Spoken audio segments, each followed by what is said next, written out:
Hare Krishna. So again, it's an extremely great pleasure to be here at the lotus feet of the most beautiful Gaurnitai with her wonderfully curved arms. And be here at the lotus Sri Sri Radha Shyam Sundar. So beautiful. And exquisitely beautiful Sri Sri Krishna Balaram. And to be here at the lotus feet of Srila Prabhupada and be with all the residents of New Ramreti Dham. It's a great, extremely great pleasure for me to again be here.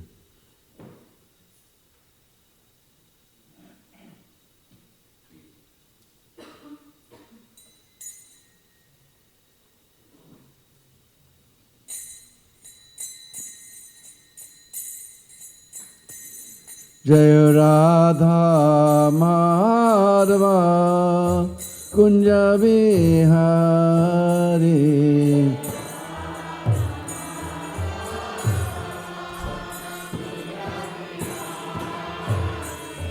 Jaya Radha Madhava Kunja Vihari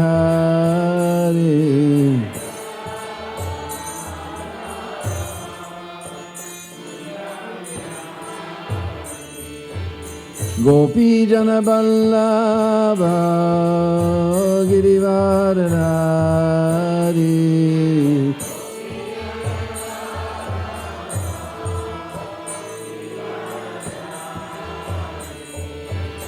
Gopi Jana Vallabha Girivaradhari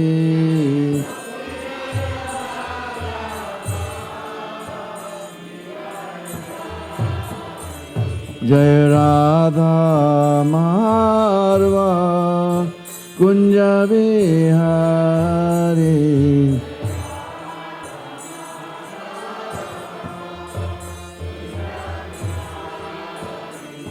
Jaya Radha Madhava Kunja Vihari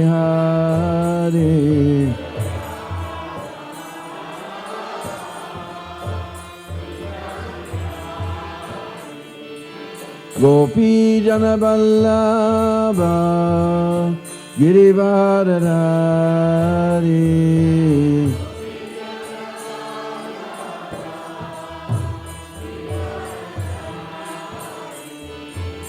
Gopi Jana Vallabha Girivaradhari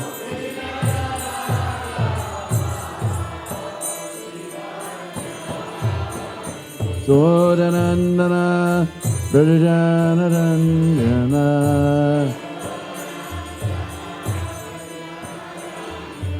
Yashodanandana Brajanarandana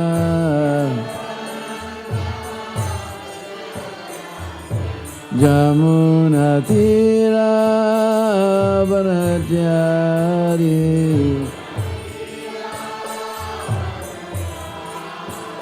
Jamuna Tira Vanajari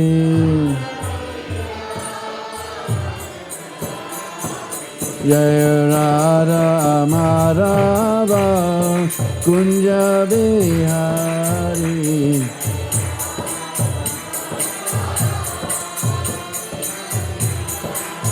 Jaya Radha Madhava Kunja Vihari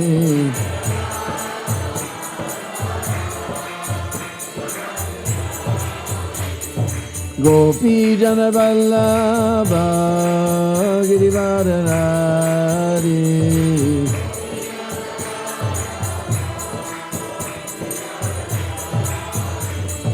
Gopi Jana Vallabha Girivaradhari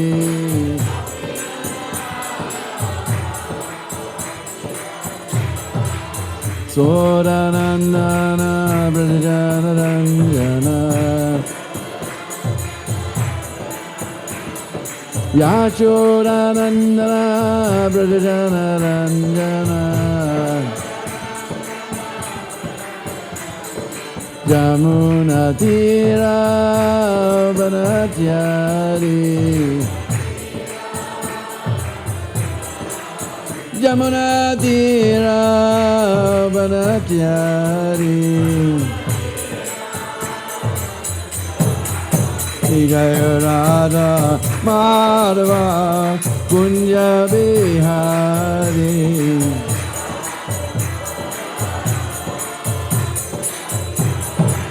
Jaya Radha Madhava Kunja Bihari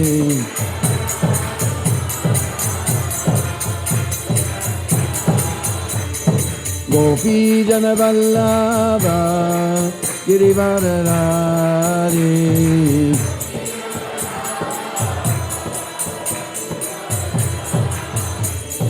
Gopi Jana Vallabha Girivaradari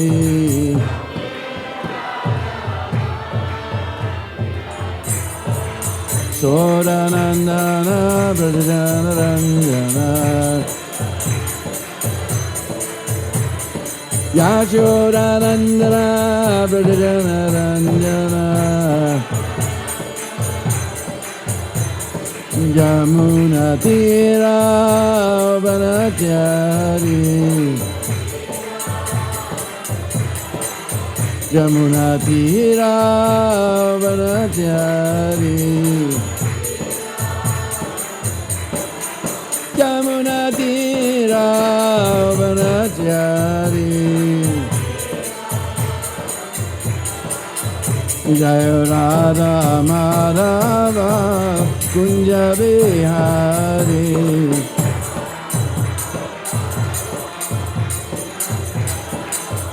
Jaya Radha Madhava Kunja Bihari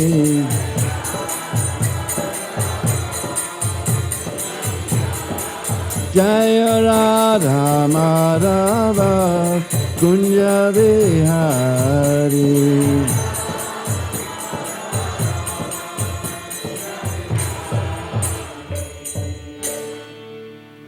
Jai Nitali Deva Vishnu Mustapha Divine Grace Lacy Bhakti Vedanta Swami Srila Prabhupada Ki Ananda Guri Vaishnavrinda Ki Sadguru Swami Prabhu Ki Namacharya Haridas Thakur Ki Prem Se Goho Sri Krishna Chaitanya Prabhu Nityananda Sri Advaita Gadadhar Shivasari Gaura Bhaktivinoda Ki Sri Sri Radha Krishna Gopa Gopi Go Shama Kund Radha Kund Giri Govardhan Ki Brajabhumi Vrindavan Dham Ki Grantara Srimad Bhagavatam Ki Bolo Sri Sri Krishna Baldao Ki Jai Go Premanandi.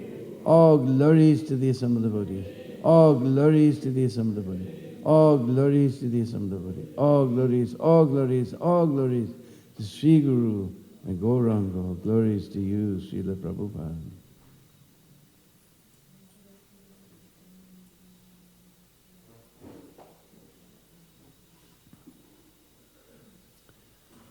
Om Namo Bhagavate Vasudevaya.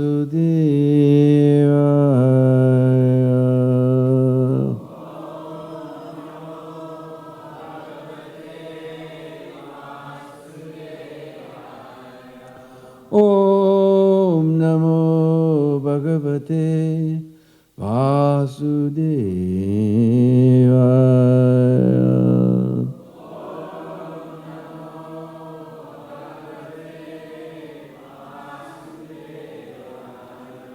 Om Namo Bhagavate Vasudevaya.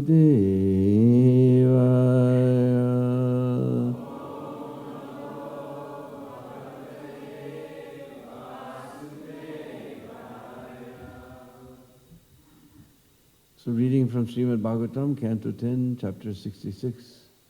And I was told starting with text 10.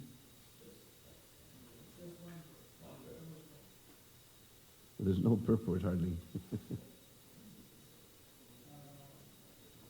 I mean, all these verses are just one-line purports.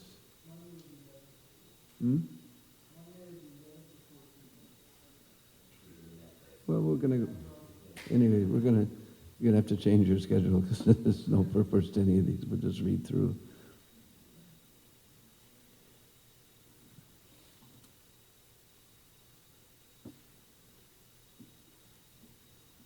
Iti dutas tam akshepam swamine sarvam arharat Krishnopi ratam astaya kashim upajangama ha iti dutastamakshepam swamine sarvam aharat Krishnopi ratamastaya kasim upajagamaha iti dutastamakshepam swamine sarvamaharat Krishnopi ratamastaya kasim upajagamaha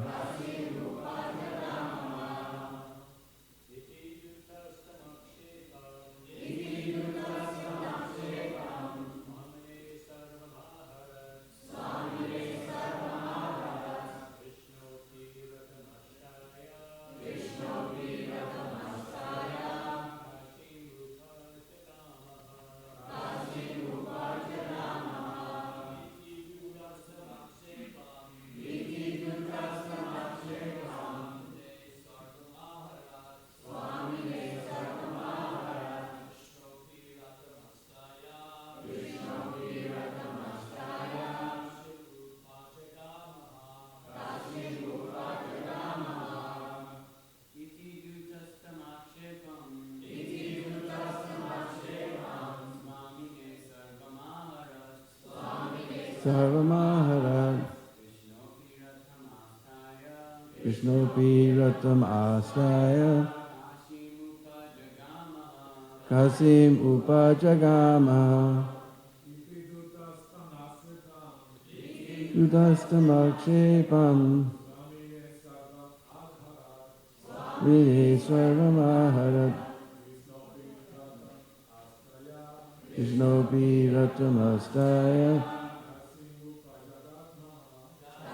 upajagamaha.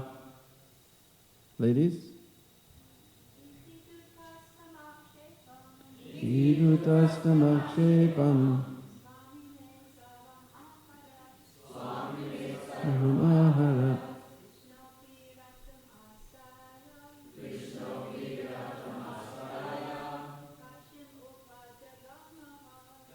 kim upajagamaha.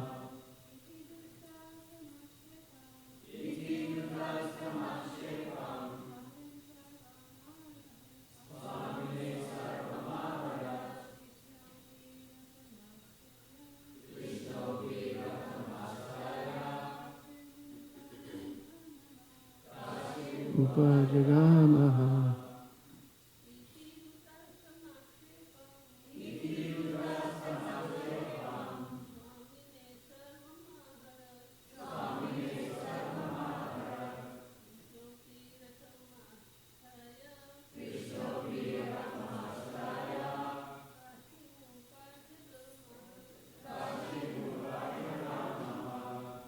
Iti, thus addressed, Dutaha, the messenger, Tam, those, Akshepam, insults, Swamine, to his master, Sarvam, entire, Aharat, carried, Krishna, Lord Krishna, Api, and Ratam, his chariot, Astaya, riding, Kasim, to Varanasi, Upajagamaha, went near. Translation: When Lord Krishna had thus spoken, the messenger conveyed his insulting reply to his master in its entirety. Lord Krishna then mounted his chariot and went to the vicinity of Kashi. So everyone can repeat. When the Lord had thus spoken, the messenger conveyed his insulting reply to his master in its entirety. Lord Krishna then mounted his chariot and went to the vicinity of Kashi. Purport by His Divine Grace, A.C. Bhaktivedanta Swami Srila Prabhupada. In Krishna, Srila Prabhupada describes this incident as follows. The messenger carried the words of Lord Krishna to his master Pondraka, who patiently heard all these insults. Without waiting any longer, Lord Krishna immediately started out in his chariot to punish the rascal Pondraka. Because at that time the king of Karusha, Pondraka, was living with his friend the king of Kashi. Krishna surrounded the entire city of Kashi. There's a couple more verses here with no purports, so this is also very short. Pondrakopi tadudyogam upalabhya maharata akshohinibhyam samyukto niskanchana paradutam. Upon observing Lord Krishna's preparation for battle, the mighty warrior Pondraka quickly went out of the city with 2 full military divisions. Tasya kasi patir mitram parshani grahon vayam nipa akshohini bistishribir apasyat pondrakam hari sankyaryasi gada saranga srivatsadya pulakshitam bibranam kostuva manim vanamala vibhushitam kosheya vasasi pitte vasanam garuda dvajam amulyam aulyam avaram spuram makara kundalam. Translation: Pondraka's friend, the king of Kasi, followed behind, O king, leading the rear guard with 3 Akshohini divisions. Lord Krishna saw that Pondraka was carrying the Lord's own insignia, such as the conch shell, dish, sword, and club, and also an imitation saranga bow and Srivatsa mark. He wore a mock kostuba gem, was decorated with a garland of forest flowers, and was dressed in upper and lower garments of fine yellow silk. His banner bore the image of Garud, and he wore a valuable crown and gleaming sharp-shaped earrings. Purport: Srila Prabhupada comments in Krishna. When the 2 kings came before Lord Krishna to oppose him, Krishna saw Pondraka face to face for the first time. Drisvatam atmanastulyam vesham kritimam astitam yatanatam rangagatam vijahasa brisham hari. Translation: Lord Hari laughed heartily when he saw the king had dressed himself in exact imitation of his own appearance, just like an actor on a stage. Purport by Srila Prabhupada. Srila Prabhupada describes this scene as follows. On the whole, Pondraka's dress and makeup were clearly imitation. Anyone could understand that he was just like someone on a stage playing the part of Vasudev in false dress. When Lord Krishna saw Pondraka imitating his posture and dress, he could not check his laughter, and thus he laughed with great satisfaction. Srila Jiva Goswami points out that it was a benediction from Lord Shiva that enabled Pondraka to imitate Lord's dress and appearance exactly, a fact gleaned from the Uttarakhand of Sri Padma Puran. Om Agyana Timarandasya Gyananjana Shalakaya Chaksurun Militam Jena Tasmai Sri Gurave Namah Sri Chaitanya Manobhistam Stapitam Jena Bhutale Sayam Rupa Kadamayam Dadati Swapadandegam Adadanastrинандантай Vridam Yache Puna Puna Srimad Rupa Padam Bujo Dulisyam Janma Janmani Jaya Sri Krishna Chaitanya Prabhu Nityananda Sri Advaita Gadadhar Shivasadi Gaura Bhaktivinoda Hare Krishna Krishna Krishna Hare Hare Hare Rama Rama Rama Hare Hare Panchakalpatrubhyascha Kripasindhubheva Patitanam Bhavanebhyo Vaishnavebhyo Namo Namah. I was born in the darkest of ignorance, but my spiritual master has opened my eyes with the torchlight of transcendental knowledge. Therefore I offer my humble obeisances at his lotus feet. So here we see Pondraka is making a complete fool of himself. Somehow he's arranged some extra arms decorated with the symbols of Lord Vishnu. And Prabhupada says it can clearly be seen. Anybody can see that it is imitation. And Jiva Goswami points out that he's able to imitate the Lord's dress by some benediction from Lord Shiva. So we have seen over and over again, so many demons have taken benedictions from Lord Shiva, but still they're always defeated by Krishna. Because there's no doubt that Krishna is the Supreme Personality of Godhead, above even Lord Shiva and all the other demigods. Just like we saw in Govardhan Leela, Indra, he tried to show his power in front of the Lord. He became just like a glowworm. Nobody pays much attention to glowworm in the daytime. Nighttime they're prominent, but in daytime. And in front of Krishna's energy, he was totally astonished. We have heard how he saw unlimited amounts. All the cowherd boys suddenly took Vishnu expansions and turned into unlimited amounts of Vishnus, with millions of living entities and sages and rishis and demigods, all glorifying each one. Such opulence was seen by Lord Brahma that he fell down just like a golden stick. So here again, our Paundraka, he's taken shelter of Lord Shiva, but that will not save him. It's not going to save him. So this is the fashion in Kali Yuga. So many people try to imitate God. Just like I remember I was in Los Angeles when Srila Prabhupada was there one time, and there was one fellow. He was calling himself the 14-year-old incarnation of God. Prabhupada explained by his mystic power, he said he's actually 40 years old, but by his mystic power, he's managed to make his body look very young. And people were accepting him as the incarnation of God. He said, I'm the 14-year-old avatar.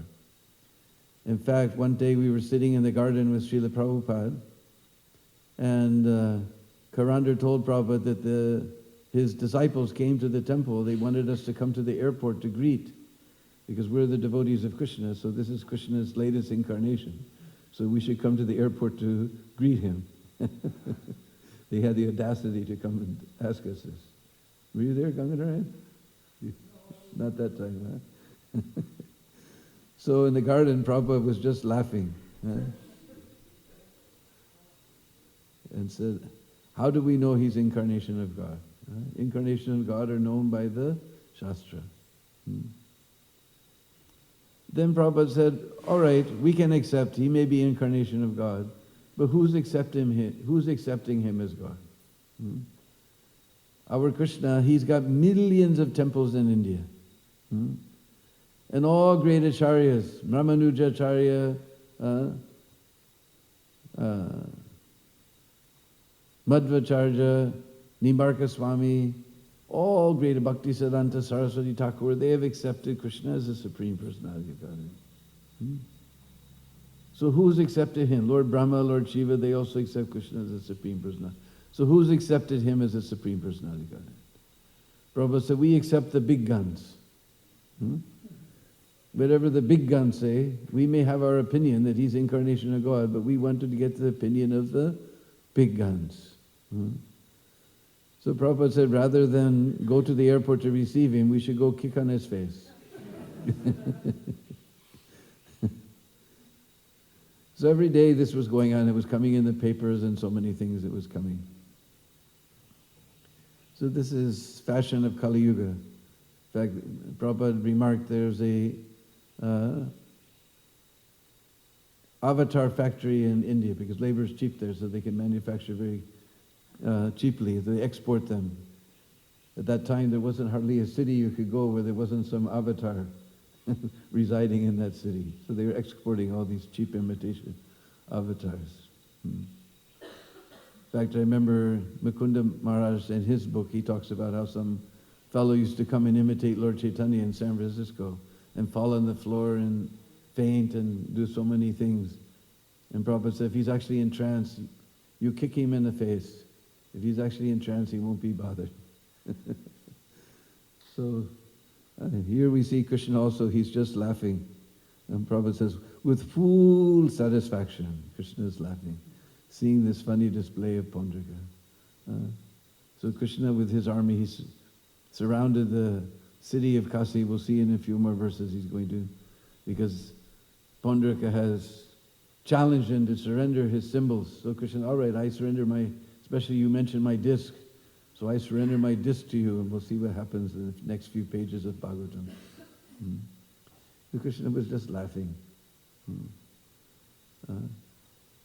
So we have to understand the avatars and the position of God by studying the Shastra and by accepting the previous acharyas. Lord Brahma, Lord Shiva, Asita, Devala, Vyasa, they've all accepted Krishna as the Supreme Personality of Godhead. So Prabhupada said, we accept the big guns. In fact, eventually what happened with the 16-year-old avatar was that somebody came and hit him on the head with a hammer. He got a concussion. Our avatar got a concussion. Here we see, 5 Akshohinis. Our Pondraka has 2 and Kashi Raj has 3. 5 Akshohini divisions of soldiers are there. And somebody to attack Krishna, and he's going to defeat them all. And this fellow couldn't even protect himself from a hammer. In fact, when they told Prabhupada, Prabhupada said, why our men did not do it? Actually, I remember finally he married some foreign disciple who was his secretary, and it became a big scandal. So that was right about the time of the opening of Krishna Balaram Mandir. We just had the 40th anniversary. It was a very wonderful festival. We had over 130 Prabhupada disciples in one place. And such nice katha. Guru Das was there telling all this katha. Even Surbi was there and told nice katha. In fact, Surbi told his side, that we've all heard the story, how Prabhupada was constantly chastising Surbi, especially from Guru Das makes this point, because he's very frightened. And we've heard, other people, Jimun also describes it in her book. But we got Surbi's version. Surbi was very pleased. We all felt shocked hearing Guru Das telling how Prabhupada was constantly chastising poor Surbi. But Surbi was thinking that Prabhupada's taking interest to train me. He took it all as Prabhupada was giving him advice and training him, so he took it in a very nice way, which is the proper way to accept chastisement from the spiritual master. So, and everyone spoke so nice katha, and somehow we just all banded together to make sure that all the God brothers and God sisters who came would be served very nicely. We shut down Govinda's restaurant for 5 days. That was where we served out all of the Prabhupada disciples. It just fits almost all of them at one time. So about 100 people can fit. And because everyone now we're at that age where we're all have special diets and things like that, so we cook specially for all the Prabhupada disciples, and everyone felt very, very nice. And every evening we had nice cultural programs also. We missed having Anupayani there to dance for us, but we had also dancing and so many things. So I remember shortly after the opening of Krishna Balaram Mandir, Prabhupada always used to like to walk up the Bhaktivedanta Swami Marg for his morning walk.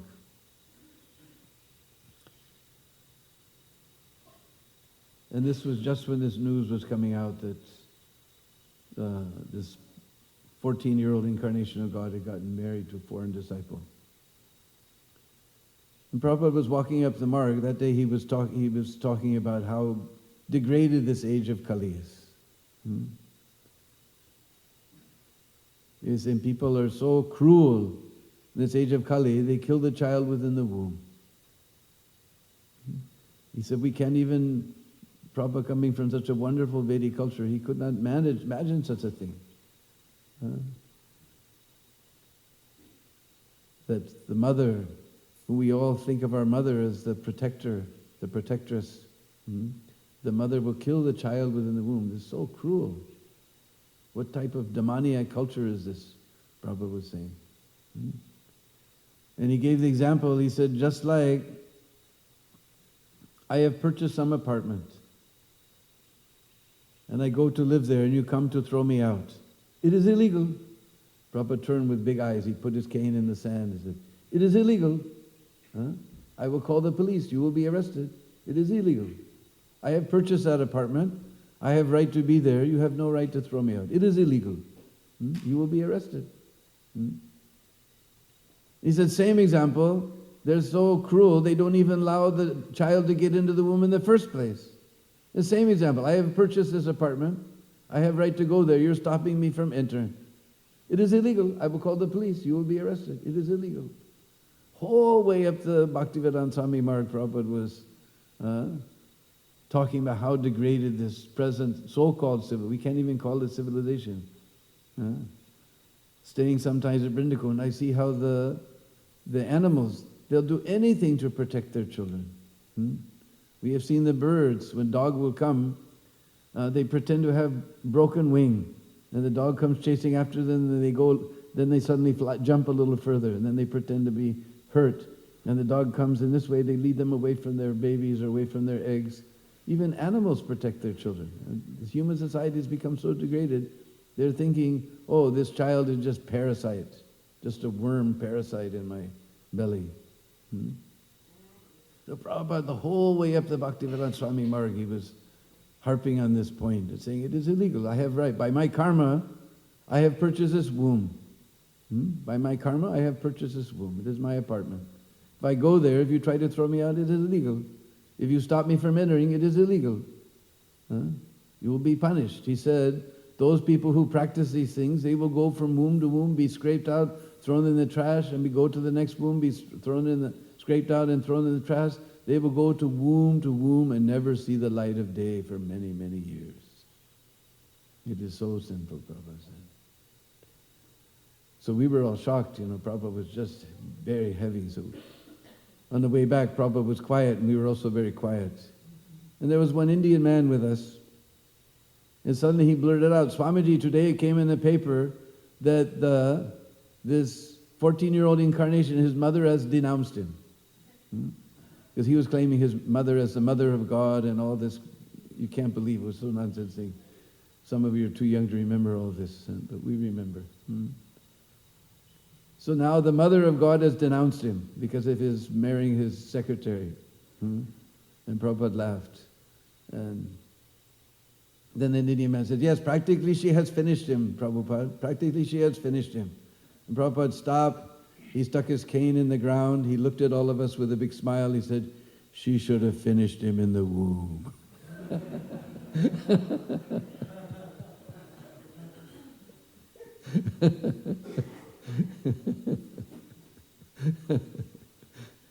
It was so amazing. So anyway, just like sometimes people also, especially from other sampradayas, why are you accepting Lord Chaitanya's Supreme Personality of Godhead? And they say every sampradaya says their acharya is God, or some great personality. But we have got evidence from Shastra. It is not that blindly. Even in Mahabharata, there's one verse, I can't remember just now, Hemanga. Chandu. Yeah. That he will be golden in complexion, He'll be decorated with chandan. Yeah? He'll be constantly glorifying the Lord. Then sannyasa krich, he will take sannyas and become very nistaparayana shanti, something shanti, nistaparayana. He'll be very peaceful in his sannyas life. And we know from Srimad Bhagavatam, which is the emperor, the Chakravarti Raja of all Praman is Srimad Bhagavatam. Mahaprabhu is accepted as a spotless Puran. So there's one verse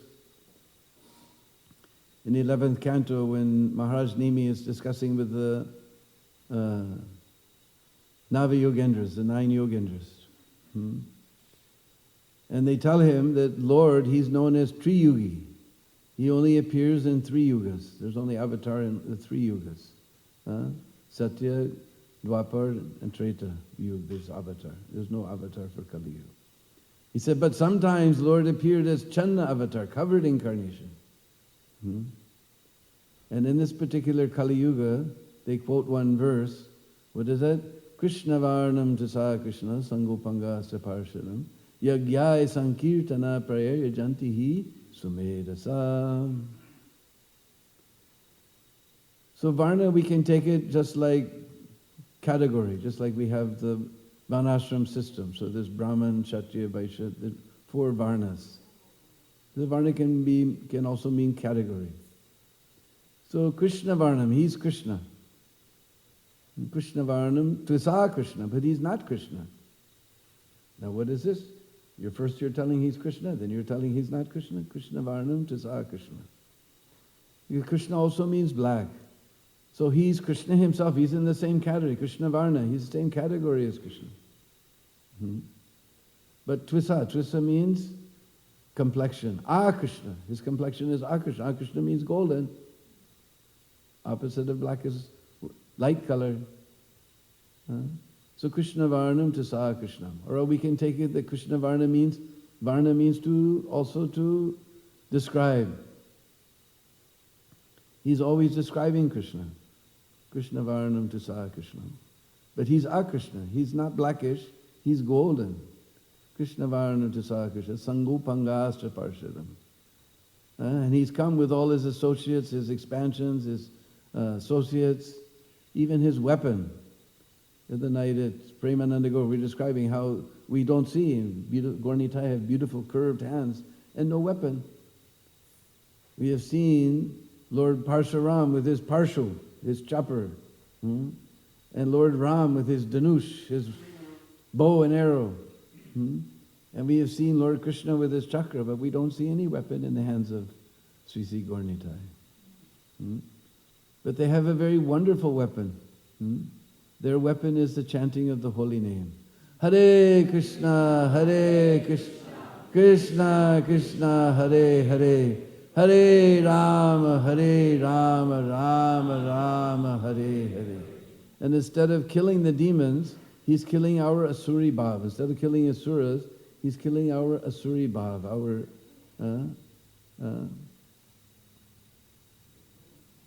demoniac mentality, demoniac desires within the heart. Instead of killing us, he's killing our demoniac mentality. So he's very merciful. Therefore we sing how these 2 lords are the most merciful. Instead of killing us, because in Kali Yuga, just like we saw in the Jagai Madai Leela, Nityananda said, if you kill him, if you kill Madai, because Madai was the one who got mad. If he's Madai. If you kill Madai, you'll have to kill everybody, because everybody in Kali Yuga is the same. Practically by our demonic activities, we'll not only should be killed, we will be killed. We're seeing all over the world so many wars going on. Everywhere there's war going on. We have some group just killing people. We see people just going on the street and killing people. Everybody is going to get their reaction one day or another. One way or another, one day or another.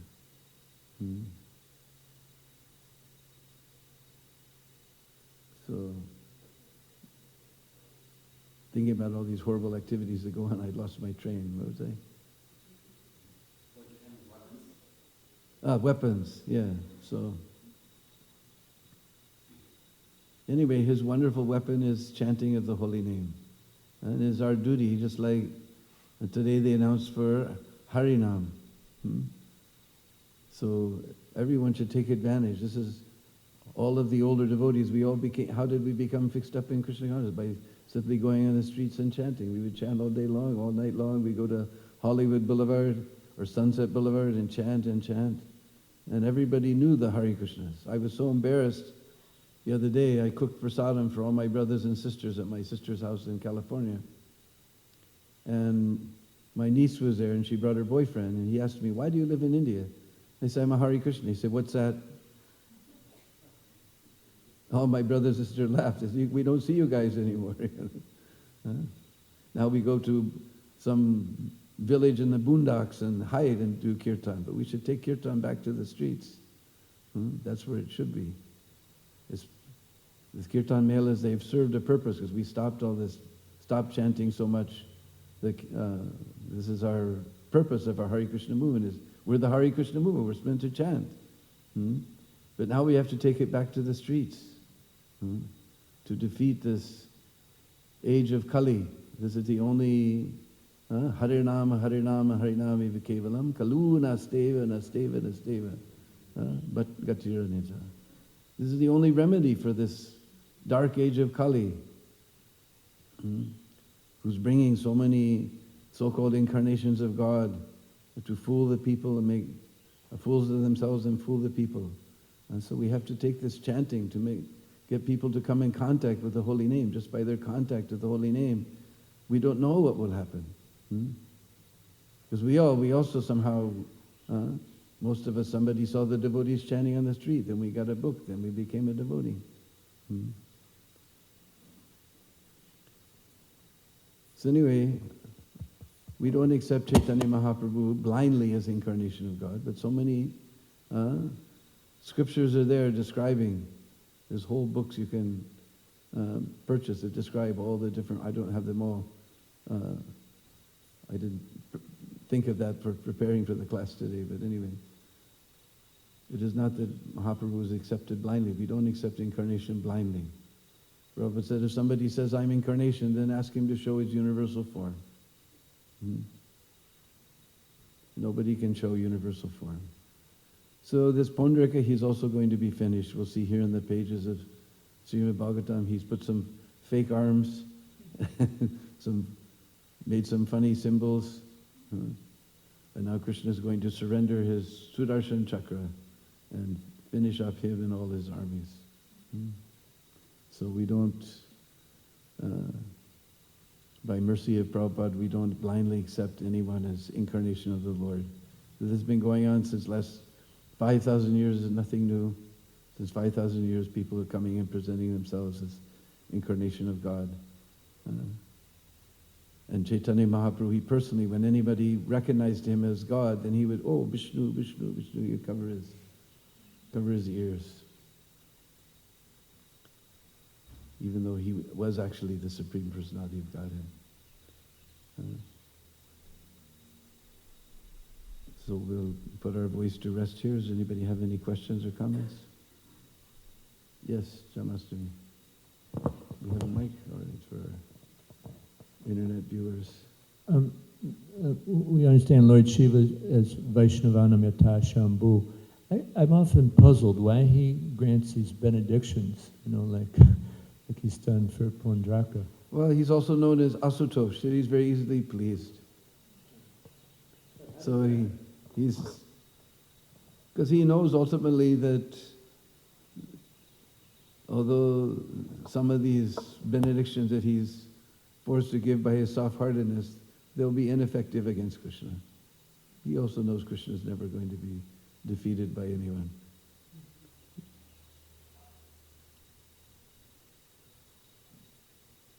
Yes. Is it Dharmananda or Dharmapad or Dharmaraj, all right.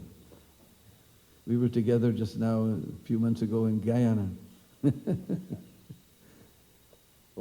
Where the Prime Minister of the country came to our program. We had, Bhakti Marg did a nice walk in Guyana, and then they came to the temple, and we had a big pandal, and they're building a beautiful temple there. So the temple wasn't finished, but they put, nice decorations and decorated, and Prime Minister of the country came to honor, even though I believe he's a Muslim, right? I'm not sure. Or Christian or something. Yeah, Krishna, probably. Yeah. He came to he sat through the play. They had one of Bhakti Marg's famous plays. Because usually these type of people, they come, they show their face for 2 minutes, speak something political and say something nice about Krishna consciousness and go away. But he sat down and he wanted prasad also. Yeah, he actually attended 2 programs, one before you came, like the day before. So it was 2 nights of Padayatra he attended. Achha. Then Prabhu, I don't mean to stray from a nice topic here, but I always wonder, like, one of the verses described Krishna with his yellow dhoti, yellow silk. And many, many places in the Bhagavatam, he's always described Krishna in yellow, Balaram in blue. And sometimes I wonder, like when we dress the deities, it's rarely ever in yellow and blue. They're all different colors. So just wonder if you can explain if there are other descriptions where Krishna wear other clothing. Well, the eternal form of Krishna is always described like that, but for deity worship, the Shastra also describes that there's different days of the week, there's different colors that we dress the Lord. But for our meditation, the Lord has always got a pitambar dhoti, beautiful golden dhoti. But for our deity worship, we can decorate him in so many ways. It's not whimsical, but there's a Shastra also that describes deity worship. You'd have to ask Janani Vas or Pankajangri for the references, but because I'm not an expert in deity worship, I'm just a talker. Nobody can answer that because as an artist, not interested in doing different colors too. You know, it's a better answer. I've already asked that question. That's I think it's like that missing college. Nobody really can answer that. Gurukul Swami, they can't really say a definitive Shastric quote for all this. Why we dress the deity, but the paintings have to show yellow and blue. Because I would like more than anything. He stopped doing Krishna in every multicolored. It does say that he wears rainbow color in the Krishna book. I was going to mention that even more weird about that child guru, what's his name? Bal Yogi. There was a guy named Mahapurush, and he was a Prabhupada disciple, and he told Prabhupada to surrender to Bal Yogi himself. He wrote a letter to Prabhupada. my goodness. This Bal Yogi is actually Krishna, we should surrender, you should surrender. He was a Prabhupada disciple. My goodness. I think Prabhupada had a good laugh on that one.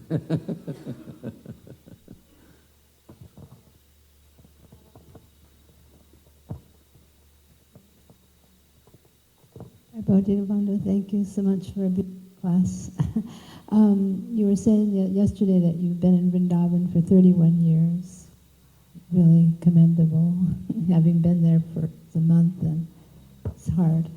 But I wanted to go to your point about standing out in the streets. Yes. And how that's where the holy name belongs, and some of us have came through that.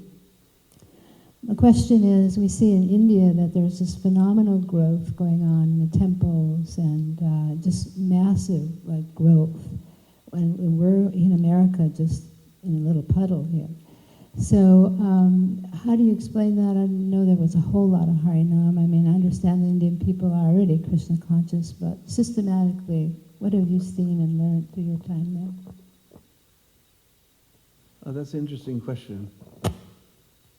Because I remember the first devotees who ever went to India, they thought these Indians will never become devotees. Of course, Prabhupada said naturally everyone in India is devotee in his heart, but as far as, following 4 regular principles, giving up their tea and coffee and all this, he said they'll never become. But in fact, when we did the 30th anniversary of Bombay Temple, Gargamuni was there, and he told how they were at Akash Ganga, and they were convinced Indians will never become devotees. And they have one devotee named Satish, actually made one Indian devotee named Satish. But he always looked very unhappy. And every chance he got, he wiped off his tilak. And every time Prabhupada came, he said, "Where's your tilak? Put on your tilak." And again he would wipe it off. Put on your tilak. Eventually they found out Satish was sent by the Indian version of the CIA. They call it IB, Intelligence Bureau. So he said the only Indian devotee we had was hired to be there.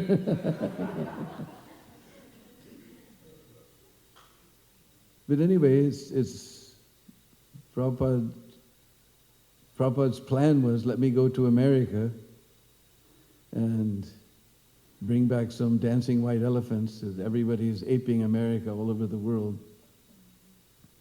They don't see the detrimental results of aping America. It seems like every month we read in this so-called wonderful country of milk and honey, somebody goes out and just shoots people for no reason whatsoever, you know. They're so frustrated. But anyway, people are somehow thinking that this is a nice place. They're aping the Americans. So Prabhupada said, if the Americans become Krishna conscious, then the Indians will have to ape that also. And we see Prabhupada was correct. They also begin to wonder that why are we giving up our culture? And then we found out, as you notice, that without the same types of tactics that we used here in America, because Prabhupada always said that they're naturally at heart they're devotees. I remember someplace they were serving prasad to Prabhupada. Prabhupada, they're not devotees. He said, they were devotees before you. So naturally in their hearts, practically everyone is a Vaishnava. So now we're preaching because many intelligent people have taken up Krishna consciousness, recognizing that Prabhupada is presenting something real and something based on Shastra. So they're taking up, and automatically, somehow or other, it just become fashionable to become Krishna conscious. They're naturally Krishna conscious, so it's become fashionable. They immediately get their friends and convince their friends to also, this is a thing, we're losing our culture.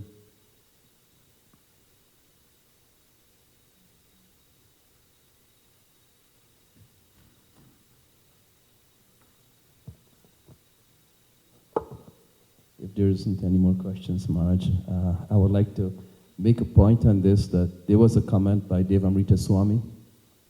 They were discussing, comparing spreading of Krishna consciousness in different places. And like in India, it's described like, it's just like ripe fruits on the tree. And so very easily people are becoming devotees now. But it's like you can go to one village and next thing the whole family starting to become devotees, because it's like dormant there. But out here, we have to make really sincere efforts to preach. And that's what makes a difference with a devotee, with a bhakta, that makes them like so strong and so much recognized per se by Lord Chaitanya, because they're coming out here in the wilderness, just in the dungeons, and giving so much energy and effort just to get just one single person to take a book or to say Hare Krishna. So it's, he was kind of comparing the differences between countries like India, where everything is just there, it's dormant, and now it just start going like wildfire because it's already there. But out here is, even sometimes when we go out for Ratha Yatra to do collections or to organize programs, it's such a difficult thing, even for someone to give a little donation. It's like that concept, the consciousness, the idea is not there. So we really have to work hard to even put on a little festival. So he was making some points on that sometimes devotees wants to, probably, it's our tendency to go to a place where it's easy to practice. But we should take the challenge to. Yeah, Prabhupada used to say, I have to sweat 40 gallons of blood to make one Westerner devotee.